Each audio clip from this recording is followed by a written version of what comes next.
I got a question. Sure. How long is this going to take? It shouldn't take a whole lot longer. Do you think I can get there before 129? Probably not.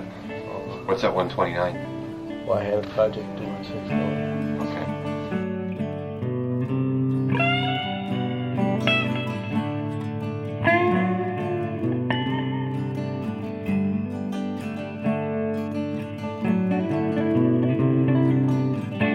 This is the story of the wrongful conviction of Brendan Dassey. Over the next 7 episodes, we re-examine and explore the influences at the heart of this profound miscarriage of justice. Welcome to the 6th Hour.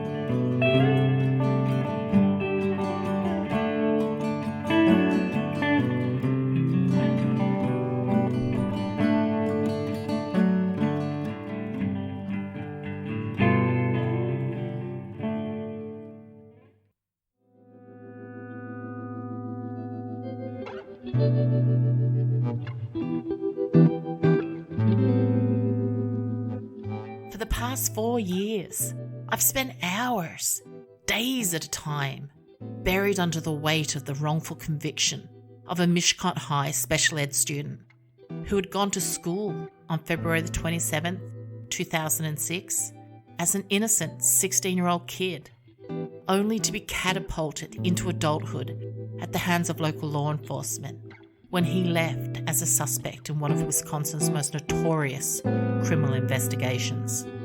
This miscarriage of justice is Brendan's story.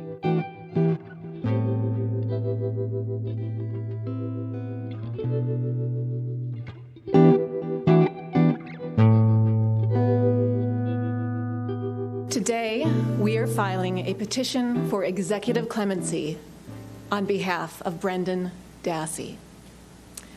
This petition asks Wisconsin Governor Tony Evers and his Pardons Advisory Board to grant Brendan either a pardon or a commutation based on Brendan's actual innocence, as well as the extreme length of his sentence.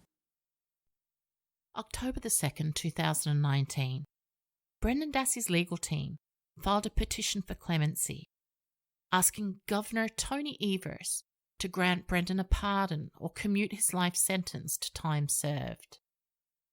A coalition of almost 250 voices signed an open letter supporting the petition, many of whom are US government officials, legal experts, and scholars, and those who know the pain and the solitude of a wrongful conviction only too well, a cohort of exonerees.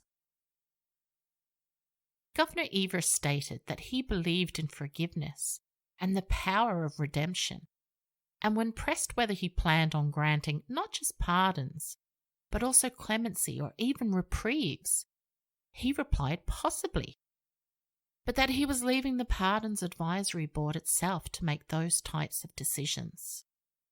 You have to believe in redemption and giving people a second chance, Evers spouted to journalists. Yet, what if you haven't been given your first chance? What if there's no crime that demands your redemption? What if you simply ended up in the Wisconsin correctional system because of a miscarriage of justice, like Brendan Dassey? Clemency is not a surrogate for a malfunctioning criminal justice system. The US Supreme Court considers pardons to be a fail-safe, a remedy even to correct systemic failures in the courts and in the absence of legislative change, the ultimate act of executive grace. Yet, it is wildly truant in practice. The Wisconsin Constitution empowers the governor with the sole authority to grant clemency with sweeping discretion. There is no statutory advisory process in Wisconsin, and Governor Evers is not bound by any constitutional standard and is empowered with unfettered discretion to grant or deny Brendan Dassey clemency. In May of 2019, Evers, in discussion, when told that he was giving a lot of people hope by opening up the clemency conversation, and when asked was that his intention, replied, "Absolutely.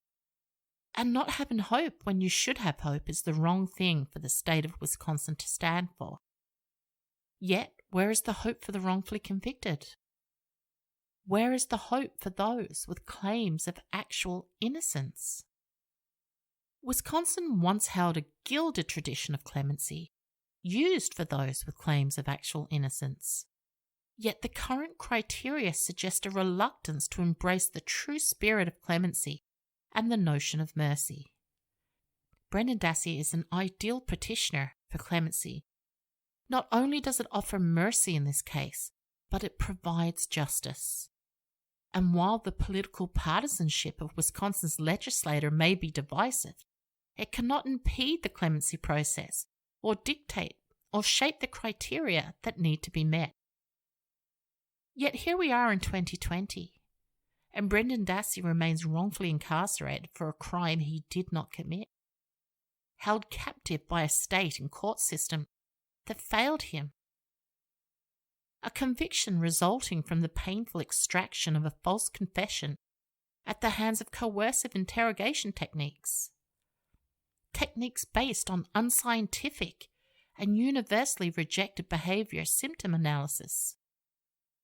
Courage and clemency are equal virtues, and when the Wisconsin courts and the Seventh Circuit Court en banc majority failed to protect the innocent, vulnerable, and overwhelmingly misrepresented Brendan Dassey, clemency was called upon. Imagine all of this because the Wisconsin court system failed. In this episode of The Sixth Hour, I am joined by Professor Mark Osler, a former federal prosecutor and one of the foremost legal scholars and authors in the United States on clemency. He is a law professor at the University of St. Thomas School of Law in St. Paul, Minnesota, where he holds the Robert and Marion Short Distinguished Chair in Law. His writing on clemency, sentencing, and narcotics policy can be found in the New York Times, the Washington Post, the Atlantic, and in law journals at Harvard, Stanford, Northwestern, and in many other notable publications. Professor Osler consulted on and featured in Brendan's clemency announcement as not only an authority, but as a supporter of Brendan's petition and his fight for justice.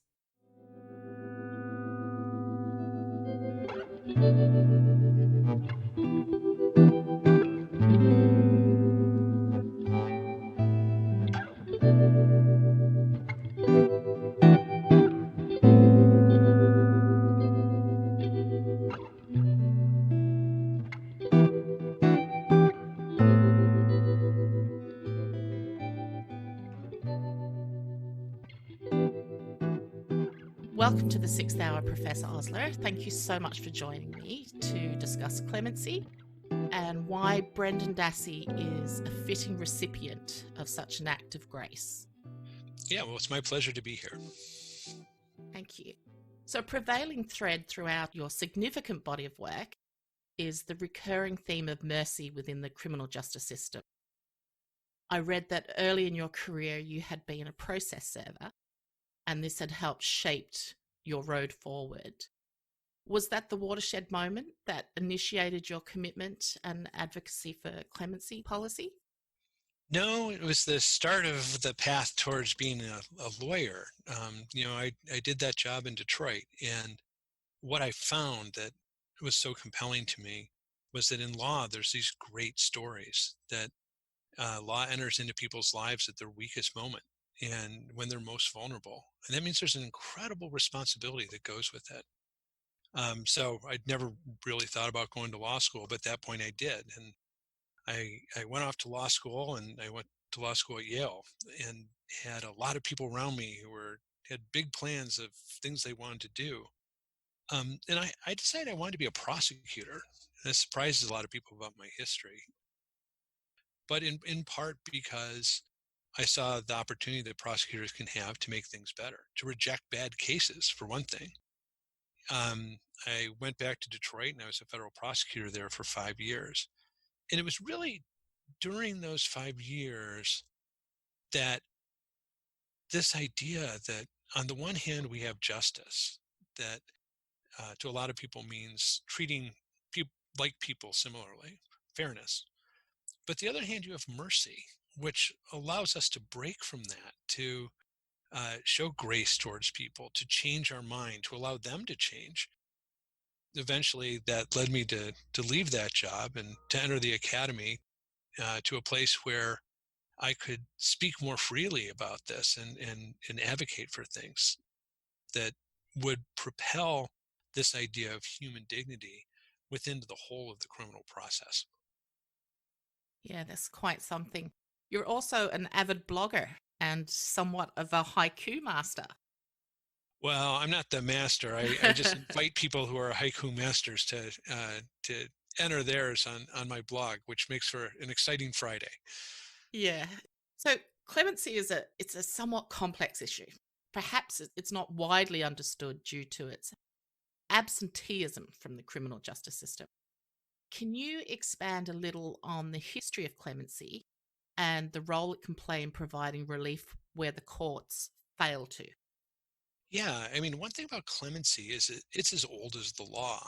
As long as we've had judgments that are to apply to everybody, we've also had an outlet for mercy. It's in the Code of Hammurabi. For Christians, as they go through Holy Week, one of the things that they see is that clemency is considered for Jesus. Pilate chooses between Jesus and Barabbas. The Romans had a goddess of clemency, Clemencia. And this extends, through the British antecedents to American law and to Australian law, where we have the kings and the queens of England had the power of clemency. It was something that was controversial within British culture as well. You had themes of mercy and clemency specifically in art and in literature. Shakespeare's the theme of mercy is throughout Shakespeare, and he even wrote an entire play about clemency specifically, Measure for Measure.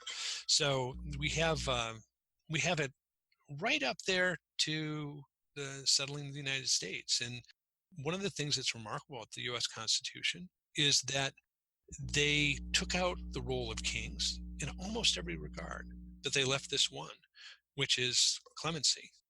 In our history, the first president to use clemency was the first president, George Washington. And he used it for men who were convicted to be executed, sentenced to be executed for the Whiskey Rebellion, which was in Western Pennsylvania. He, in fact, as the commander-in-chief, was riding at the head of the militia that was going to take them down when they collapsed. And yet he pardoned their sentences. So there's this remarkable cultural, political, and legal history behind clemency up to the modern day. And when we let it fall away, or we ignore it, or when we harden our hearts to it, as I think we've seen with Brendan Dassey, what we're rejecting is a part not only of the law, but of our culture. Yes. And when executive clemency is granted, what type of forms can it take?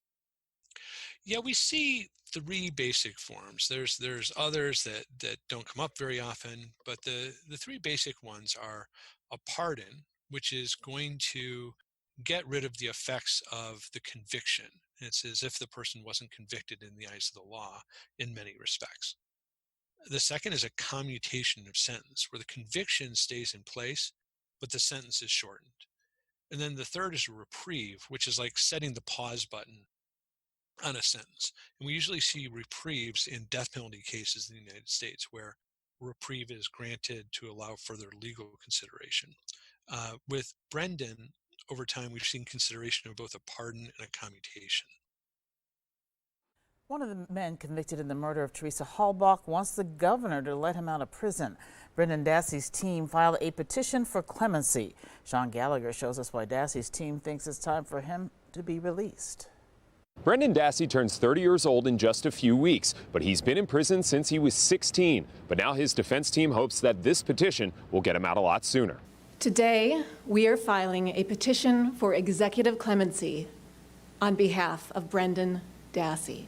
Laura Nyrider is one of the attorneys for Brendan Dassey. She says the popularity of the Making a Murderer docuseries was partly because of what happened to Brendan. This case is a profound miscarriage of justice. The crux of their argument stems from Brendan's interrogation. They say because of his limited IQ and mental capacity, he just said what police wanted to hear. Police trainer David Thompson says he uses the video to teach officers what not to do in an interrogation. The most gut sickness you have from an interrogation, and any time that you have an innocent person convicted of a crime they didn't commit, that has to be defined as the worst interrogation you've seen. The petition for clemency is looking for two things: to pardon Brendan Dassey and commute his sentence. In essence, Governor Tony Evers could grant him his immediate freedom, but it could leave the convictions on his record. So we're hopeful that Governor Evers, when he looks at Brendan, when he hears the support of organizations like the Milwaukee Teachers Education Association, when he hears disability experts speak about Brendan's special education history, he'll recognize the vulnerabilities that Brendan brought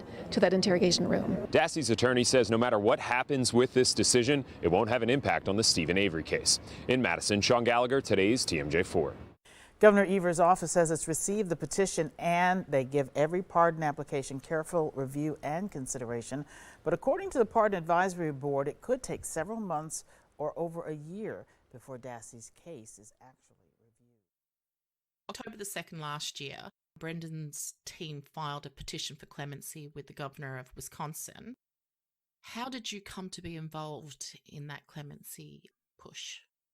Well, I had worked with the people at Northwestern before, with Laura and Steve, and they reached out to me because of my history with clemency. I really wasn't familiar with Brendan's case, and so that was my invitation to look into it.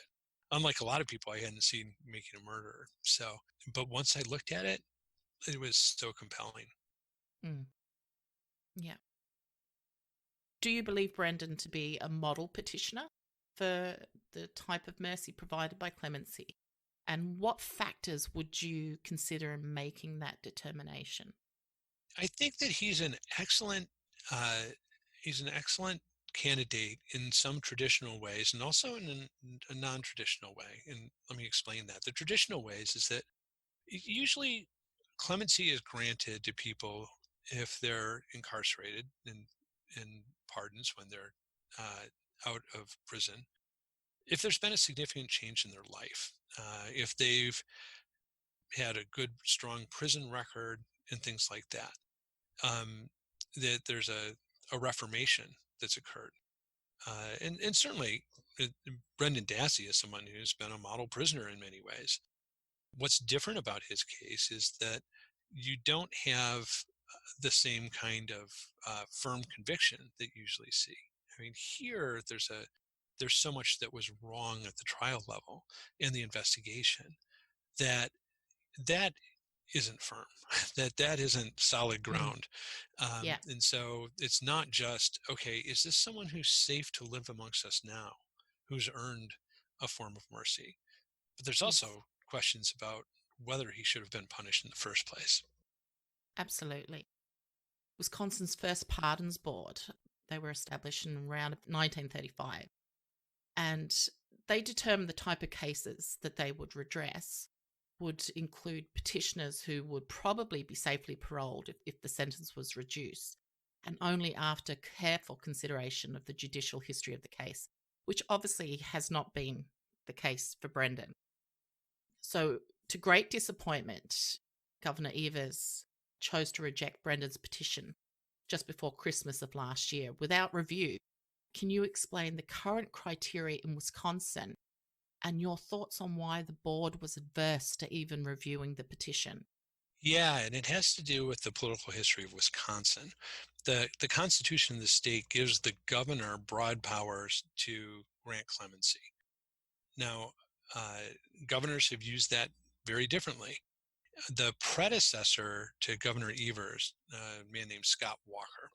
Governor Walker was a Republican, and he did not like the idea of clemency at all. And so he allowed the board of advisors on clemency to lapse. He didn't appoint anybody to those positions, and he didn't grant any clemency for the 8 years that he was in office. Now, one thing to understand is that when we talk about that pardon board, they're not the ones who make the decisions. The Constitution leaves it just up to the governor. But the governor has the option of creating a board like that to help make decisions. And Scott Walker having decided, well, I'm not going to grant clemency to anybody. I don't need a board to tell me that. Let it go. So when Governor Evers was elected, people were optimistic that he would have a more progressive view towards clemency. The problem is that, as we often see in these situations, he was really timid. And so what he did was two things. He reconstituted the Board of Advisors, which is understandable. But the other thing that he did is he directed that board to only consider cases where someone had already been out of prison for 5 years, and said, these are the kinds of cases I'll look at, that you were convicted, you did your time, and you've been out for 5 years, and now we'll talk about a pardon. And, barred from consideration, basically, cases of commutation or pardons before the 5 years. It's completely arbitrary. The governor had the power to grant clemency, but just chose these strict limits that were, frankly, pretty much made up. I'd note that, I'm in the next state over in Minnesota, and we have a similar structure here where everything's skewed towards looking at candidates who have completed their term and been out for 5 years. But that's under reconsideration now. We've drafted a bill, and we've got a good chance of getting that changed so that we won't face the same problem here.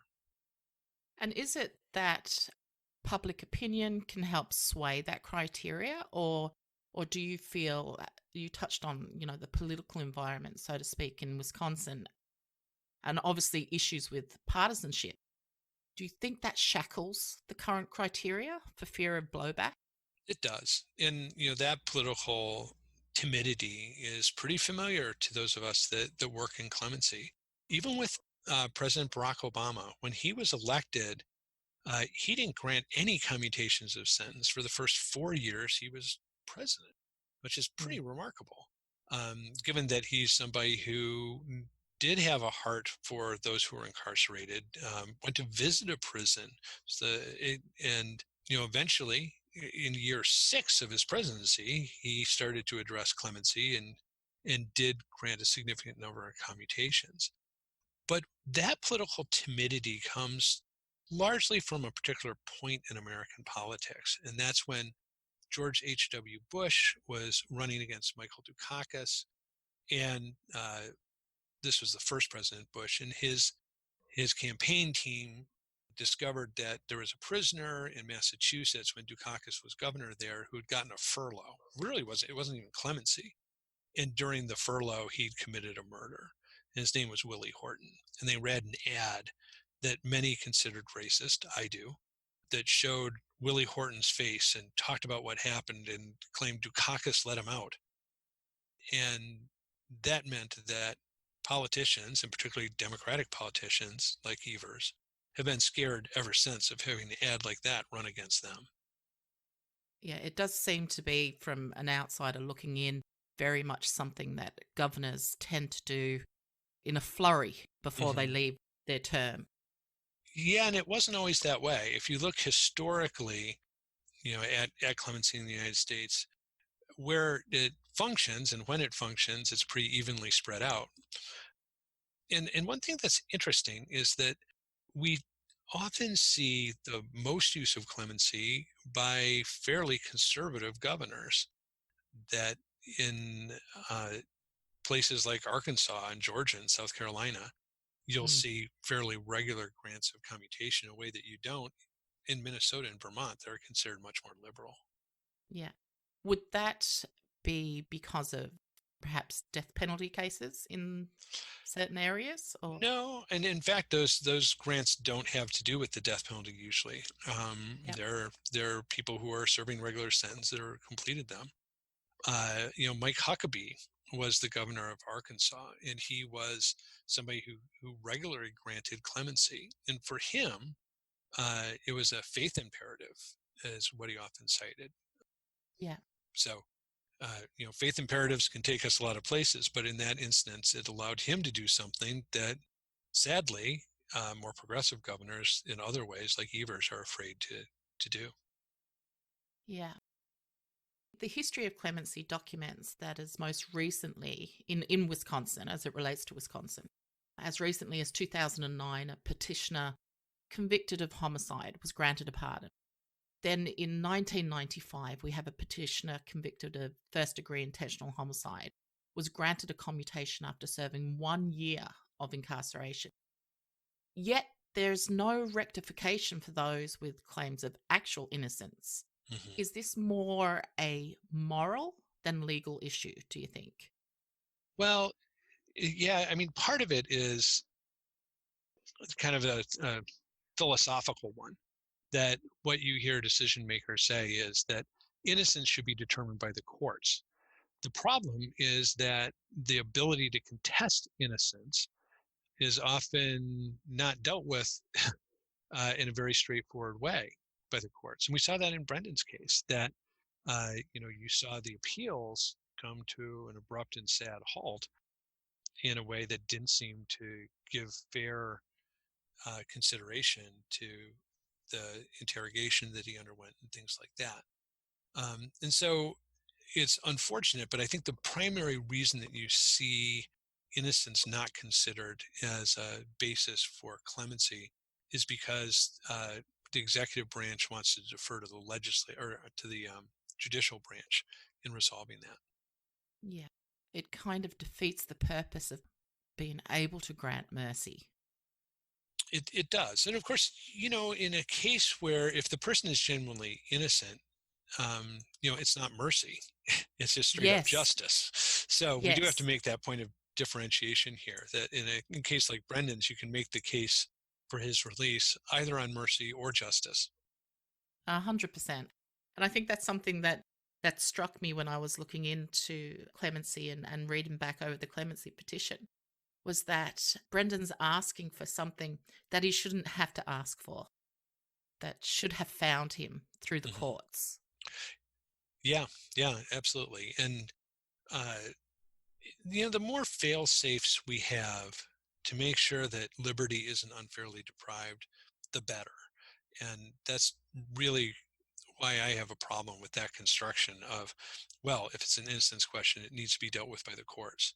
Is that sometimes the rules we give the courts and the standards that the courts employ are not going to give fair consideration to actual innocence or to problems with investigation. Yeah, absolutely. And we see that with statutes such as EDPA, which present huge barriers for petitioners. Mm-hmm. Exactly. New now, Brendan Dassey will not receive a pardon from Governor Tony Evers. The governor denied Dassey's request by saying he does not meet parole board requirements to be released. According to the news release, Evers is not considering requests for commutation.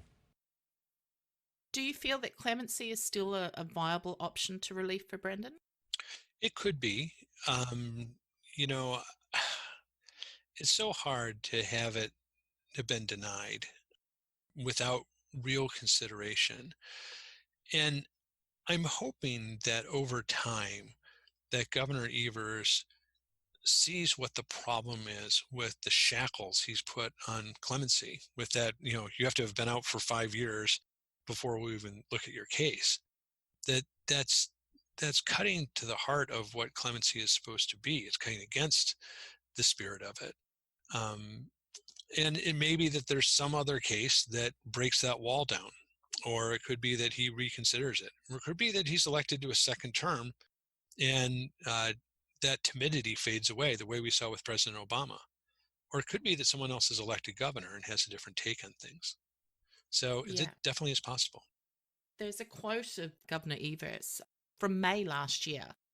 He said that it's for people that have either served time or are already out or are in prison now that are seeking some change in their life situation. We're pretty open about that.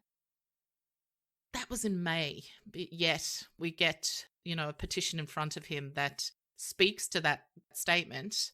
And as you said, it's not even reviewed on its merits. Yeah, and I suspect that, this is the case that made them choose whether they were going to have that broader view or not. And it's sad that so often it turns out this way. We know that I don't know what the deliberations were with Governor Evers and his advisors. But we know something about what happened with President Obama, which is that at the start of his first term, there were those in the administration who pushed for a vigorous clemency program.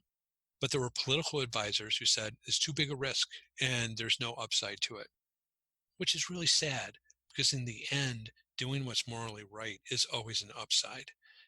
Yes. And I regret the fact that we have so many politicians who deny that basic truth.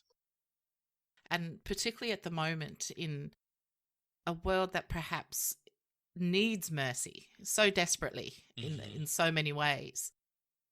And you have individuals who are able to grant, such an act of grace. Yeah. Who don't. That to me is such a foreign thought. Mm-hmm. Yeah. Yeah. And it has to do with principles that, no matter what democracy you live in, it's a challenge that we elect these people who wanted to be elected. If you follow me, that they're people who have constructed their lives in a way that people will vote for them. But that what comes with that is that moral timidity, the inability to follow their conscience when it takes them to some place of political risk.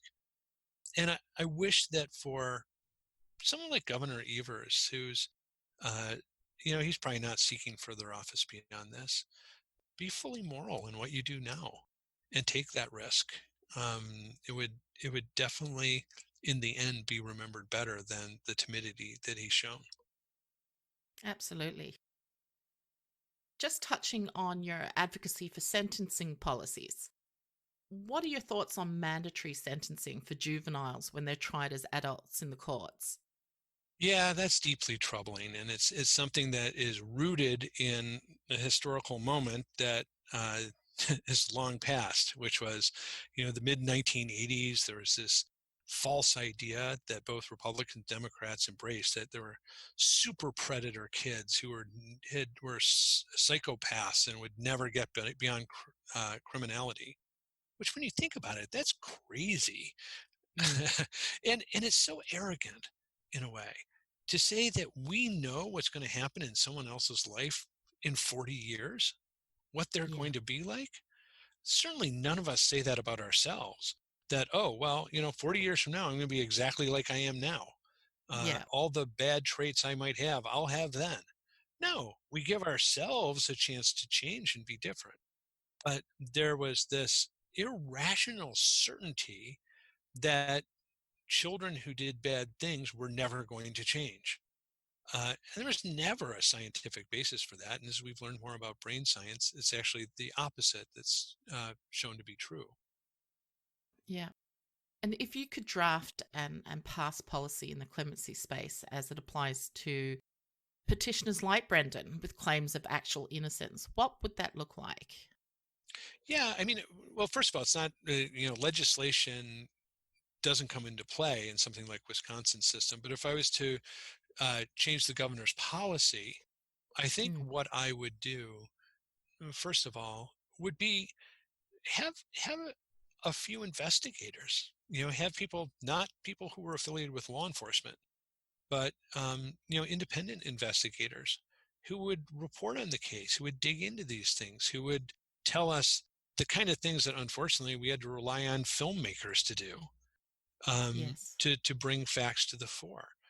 And that idea that to investigate something like this, we go back to the exact apparatus that produced the bad result in the first place, is absurd. That there needs to be a different route to truth. And one of the things with Brendan's case that is probably not as aberrational as we think is that once somebody looked at it closely from outside of the criminal justice system, it fell apart. And part of the key to doing that is that objectivity of having an examiner who's not a part of the system that produced the bad result in the first place. So that is what I would change. Something like conviction integrity units, for example. Mm-hmm. Wisconsin could certainly benefit from, I think. Yeah, in many states. Absolutely. Yeah, absolutely. So thank you so much, Professor Osler. Do you have any last thoughts you'd like to share on Brendan's continued fight for justice? Yeah, and it's this, that, Brendan is a symbol. He's a symbol of the things that go wrong. He's not the only child who is treated that way, who is subjected to the Reed technique and other things. But that said, he's also a person, and he's also someone who sits in prison needlessly.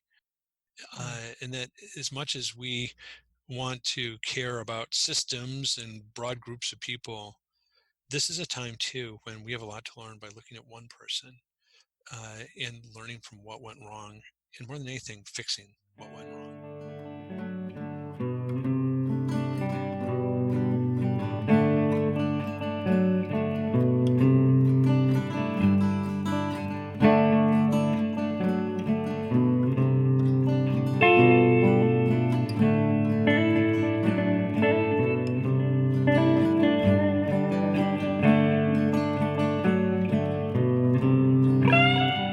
So you are giving a lot of people hope by opening up this conversation. Is that your intention? Absolutely, and not having hope when you should have hope is the wrong thing for the state of Wisconsin to stand for.